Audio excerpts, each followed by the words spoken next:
Ladies and gentlemen, the long-awaited redo because we forgot, and the Wales doesn't know how to edit. So, our friend Mike Gallo, ladies and gentlemen. Hey, Kevin. Good to talk to you again. It was just like yesterday. Yeah, it was almost like yesterday. Yeah, we need to fill in the blanks here. Boom, boom.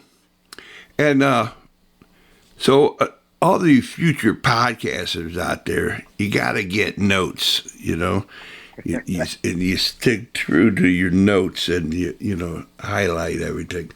So here it is. If I learned how to redo, we would have never had this occasion. But so this is a really a happy-go-lucky day for the whale. Thank you, Mike. Yeah, glad I can help out. All right. So here we go. We're going to learn a little something about Quincy College, Quincy and Hannibal, and the great Coach Jack Mackenzie, ladies and gentlemen. Mike, there was something that you wanted to say, and we forgot to mention it. This is your time. Yeah, definitely, Kevin. Appreciate the opportunity. I just need to mention kind of the backstory on how I got to Quincy and what happened when I was there, and the ultimate results. So I'll just go back to senior year in high school at Vianney. I didn't really have many offers from soccer coaches for college. I knew I didn't want to go too far away, and back in those days, Quincy, SIU, St. Louis U were big schools, and Umsel, as well as the junior colleges, where St. Louis players went. And senior year at Vianney, there was a couple of my teammates that were interested in Quincy. So one cold, snowy day, we drove up to Quincy to tour the school and meet with Coach Jack Mackenzie. And, we each had our individual meetings. And during my meeting, I expressed my interest in coming to play there, and he said, "Well, I appreciate that." He said, "But unfortunately, at this time, I don't have any scholarship money left." But he said, "You're welcome to attend if you really are interested and try out. And if you make the team and do well, there's a possibility I could earn a scholarship eventually." So I decided to go there, and freshman year, I ended up starting the first half of the season, and about midway, for various reasons, I became a substitute for the second half of the season. So, it was more than I could have wished for, going up as a walk-on. And then during the summer, before sophomore year, I just worked really hard, trained, and went back up there and ended up becoming a starter in sophomore year and continued on for the next 2 years. And after sophomore year, Coach, being a man of his word, gave me that scholarship. So, I was very fortunate that he was a man of his word and gave me the opportunity, because without that opportunity, I wouldn't have been able to experience what I did, and winning 4 national championships and playing on some great teams and making some lifelong friends. So he gave me the chance. That's all I could ask for. And when somebody gives you an opportunity, you got to make the best of it. And it worked out. So kudos to Coach for giving me that opportunity. Wow. Way to go, Jack Mackenzie. I mean, the guy is something. I have to go back just under full disclosure because I would get. Benedictine is not that far from St. Louis. Benedictine College and Rockhurst, your rivals, those two teams, so those St. Louis guys, I get oh my God. I'm kind of like, what are you talking Quincy all the time? So yeah, they were definitely rivals. We played them both every year, and actually played Rockhurst in a national championship game one year. So definitely rivals. Yeah, and it's kudos to Jack Mackenzie and all the other coaches that made that rivalry what it is. It didn't seem like it just was a willy-nilly rivalry. It was bring your A game, bring your A game. It was really incredible. I can't imagine playing under those circumstances, but watching it was just off the charts, man. Yeah, we had some knockdown dragouts with both, as I said, and obviously there was a lot of St. Louis guys on both of those teams. And as I said, my junior year, we beat Rockhurst in the national championship in a hard-fought game, 1-0. So yeah, I think our Coach Mackenzie would say it was 1-0, laddie. It was 1-0. You were telling me he was a great fan of the Celtic. Yes, the Glasgow Celtics were a big team that he followed, and in fact, he had a record album of Glasgow Celtic kind of like fight songs that their fans would sing during the matches, and he had that album, and he'd play it in the locker room, before games as we're getting dressed and trying to pump us up, and so that was pretty cool. He couldn't bring the album with the record player, did he, or how did he play it? Oh yeah, he had a record player and would play the album, in the locker room. Oh, great! All right, so you never walk alone, do you, Mike? No, you don't. Yeah, man. Wow, and just on full disclosure, I've always wondered, but I didn't know how. Quincy College is a Franciscan order university. Am I correct in this? Yes, you are correct. Yes, and so did you serve Mass in the 4 years also, or what? Oh, definitely. Every Sunday morning at 5 a.m., Kevin. Actually, that's why our colors were brown and white. Franciscans, so. Wow. So that's the reason. There you go. Yeah, that's. Wow. That's the reason. Yeah, that's right. All right, then. So there you go. You have it. And then I don't know if you're looking east or west, but there's Hannibal. You could almost feel the presence of Samuel Clemens, a.k.a. Mark Twain, Betsy Thatcher, Joe, and the little guy, whatever his name is, Huckleberry. Huckleberry Finn, yeah. Yeah. And so did you get a thrill that you were right there where Mark Twain started? Yeah, we would drive through there, going up to Quincy and back home many times, and there was a restaurant called Mark Twain. We called it Twainers. It was right off the road. So, I wouldn't say the food was all that great, but hey, kind of a greasy spoon place. So, and under full disclosure, at a college table, can you get a repeat or they say, hey, one plate and get going? I was all you can eat. It was a buffet. Woo! Man. All the grease you can consume. Yes, absolutely. Yes. Everybody running to the restroom at home, back in the dorm. All right, then. So you have all that Quincy, that education, and, the man, the myth, the legend.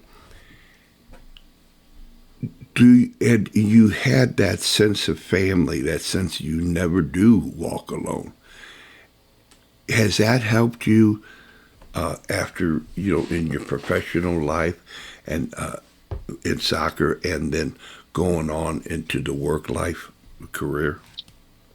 Oh, definitely. In addition to making lifelong friends, that I played with at Quincy, I think playing on a team definitely helped me in my business career. I was in sales and then sales management for 30 years, and you learn discipline. You learn the value of a group of people working towards common goals. So there's no doubt, my experience at Quincy helped me, in my business career. No question. And this is totally unrehearsed, and I don't reach out to embarrass you or anything, but having such a powerful impact on your future that Jack Mackenzie offered you, have you been able to repeat that in your life? What do you mean? Okay, very good. You learned your lessons well. If you don't understand it, you don't answer. Is that the situation? That, to me, hearing this story for the first time, that was quite an incredible deal that he offered you. That was a moment in a life. And I'm asking, and I said not to embarrass you, we'll go on to something else. Have you been able to repeat that to someone in your life travels? Yes, I would say is when I was a manager in the business world, there was groups of sales representatives that I would manage, and there was once or twice over the 30 years that somebody was struggling, and rather than give up on them, you coach them, you mentor them, and provide training, and with the hopes of them becoming successful eventually, kind of like a coach of a soccer team does with his players. And I'm proud to say I was able to help a few people over that time period to turn things around and become successful. So yeah, there's definitely an overlap in that. And you learned your lessons well in overlap. You had that overlap fullback, or you are the overlapper? Yeah, nice going, man. Way to go. And so in sales, it's not the ABCs of always be closing. I mean, there's, the human factor is something, huh? Oh, definitely. Yep. Yeah. You got to always try to close, but, you got to have the skills, beforehand to help you get to that close. You got to ask the right questions and, try to find out what the customer wants, what their needs are, before you can even try to close. Yeah, nice. I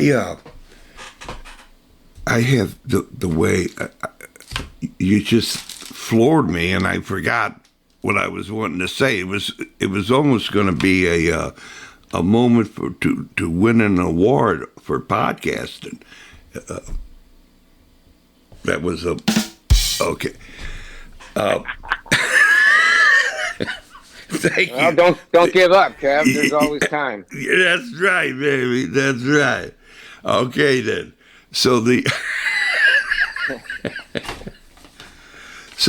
whole story comes out is that it seems like I hear more about the women of Quincy than I do the men of Quincy. How do you adapt being from the national championship run and then not hearing? Do they still play soccer there? How is that? The men? Oh yeah, they still play. Yeah, but I mean, I'm not sure if there's still a women's team. I think there is, but yeah, the men still have a team. Right, they still have a team, but you don't hear of them like lifting the trophy. Yeah, they haven't won a national championship. Well, since 1981 was the last one. Still have a team. They're competing in NCAA Division II now. We were in the NAIA division. Yeah. But yeah, they still have a team, and recruiting. They don't have as many St. Louis players, as we did, Kevin. There's a lot of players from other countries that that go there. So that's one big difference, obviously, compared to when I was there. Well, under full disclosure, it seemed like Mike Diamando was always with accompanying Coach Mackenzie in the St. Louis travels to recruit and so forth. And I was just wondering your personal thoughts of, hey, should somebody at Quincy reach out? Hey, let's have a revival. Let's have a reunion. Let's try to pump this up for, the St. Louis player to be able to have an opportunity, a real one, to go to Quincy. Mike Diamando, what was the connection? He always was with Coach Mackenzie for recruiting purposes. It seemed like they were friends. Are you thinking of Frank Longo? No. No. Well, Mike played. He's 2 years older than me. So I played 2 years with him at Quincy, and he was very involved in St. Louis and coaching with the Bush Soccer Club, and then St. Louis Scott Gallagher, and his son was a very good player. He played professional, but yeah, he would try to help recruit players for Quincy. And I was wondering, would you like to have that back? Because I'm sure there's people from Benedictine, from Rockhurst, from UMSL, from St. Louis University, SIU Cougars. They're saying, hey, man, we got to come on. Let's pump it up. As far as you're not playing the game anymore, but you are able to word of mouth be able to get the opportunity to help it seems like once you're a Quincy guy, you're always a Hawk, huh? Oh yeah, definitely. Yeah, we're the guys in St. Louis. We still if we hear of a good player, and whether it's club ball or high school, we'll definitely pass that information on to the current coach and let them know. Yeah, okay. Definitely. All right. Yep. Yeah, because there has to be something done, or it has to be recognized. The talent we don't see a lot. I don't see a lot of people going. They're not playing ball. In what respect? Playing In colleges around our area, playing. Playing locally, you mean? Yes, yes. Local. Well, talent. I think there's a lot. I think there's a lot going out of town, Kevin. That's another difference between back when I was in college versus now. I mean, with the players started going to Indiana. Back in the 70s. But now, I mean, you got kids going all over the country. Okay. And, you might have had a handful back then. Going. Maybe to California or like I said, Indiana, or maybe there was some that went to Florida. There was some that went down to South Florida. But all right then. Thank you for clarifying that. That gives me some food for thought. Is that there's a podcast people I think they come around has a newsletter or something of reaching out and following all the folks that are out of town on different teams and so forth. Now I remember a little bit. There was quite a following of people out of town, out on professional teams and the whole 9 yards. Oh yeah. There's no doubt. I'm sure there are podcasts and talk shows. Okay, can you give me 5 more minutes before I ruin this podcast? Sure. All right. I have to. Oh my God. Well, anyway, so you ought to try a podcast. You got a good voice for podcasting. Oh, well, thanks, Kevin. I'll take that into consideration. Yeah. So you do a Mark Twain, So anyway. Well, I like cigars as he did, so we have that in common. But nice. So there you go. From what you're seeing with the ambush, what you're seeing with the indoor game, the outdoor, the several levels of professional. Mm-hmm. Is it kind of like what you thought it was going to be like, over the years of seeing this and that? Or is this something surprising? Or you think it's really kind of cool how it's all going about? What's your sense of the state of soccer?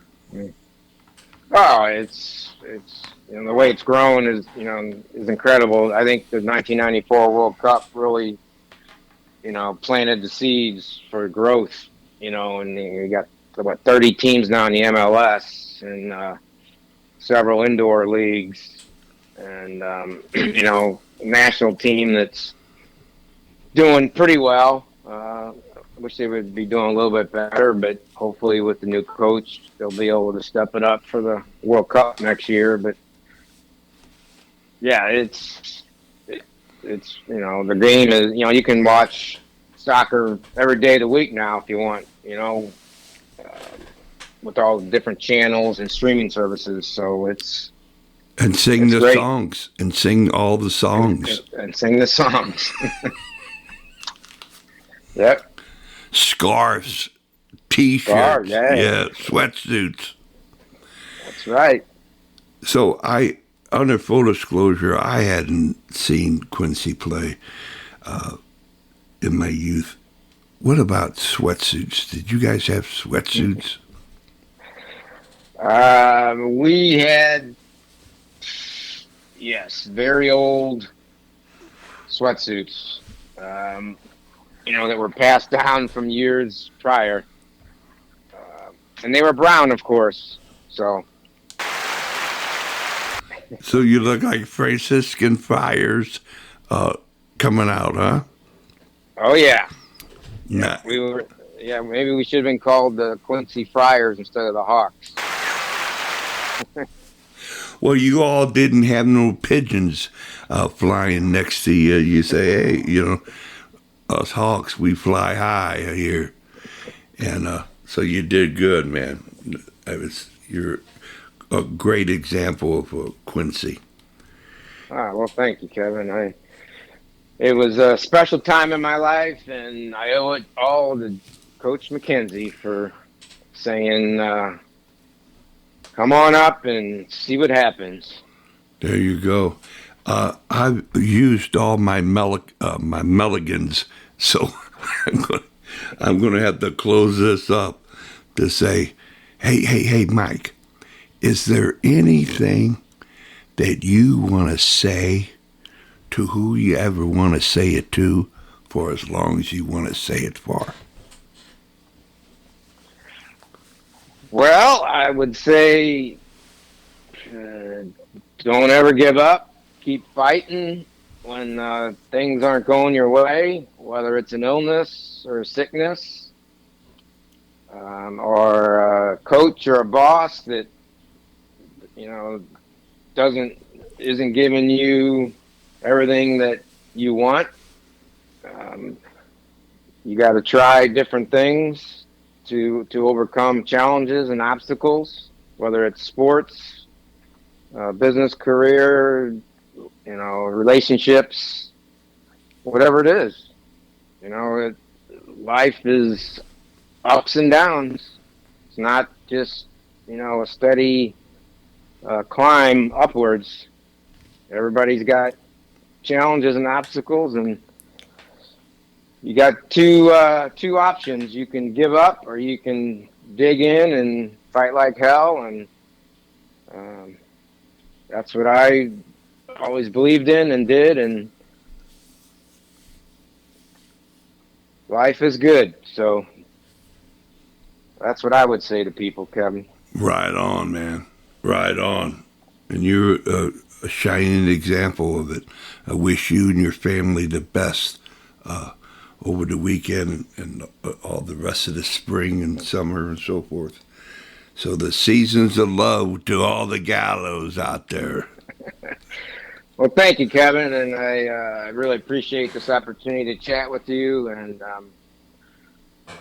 we'll see you at O.B. Clark's down the road. Right on. And so you know that I know that you know. You're well certified, Mike Gallo, the whole family. I'm putting the whole family in the Hall of Fame. Oh, wow. There's a lot of us. I know, baby. I know. I know. There's enough wall space for all of you. But you're all on, man. The best. Thanks. Okay, man. Take care, Kevin. Thanks. All right. Bye-bye.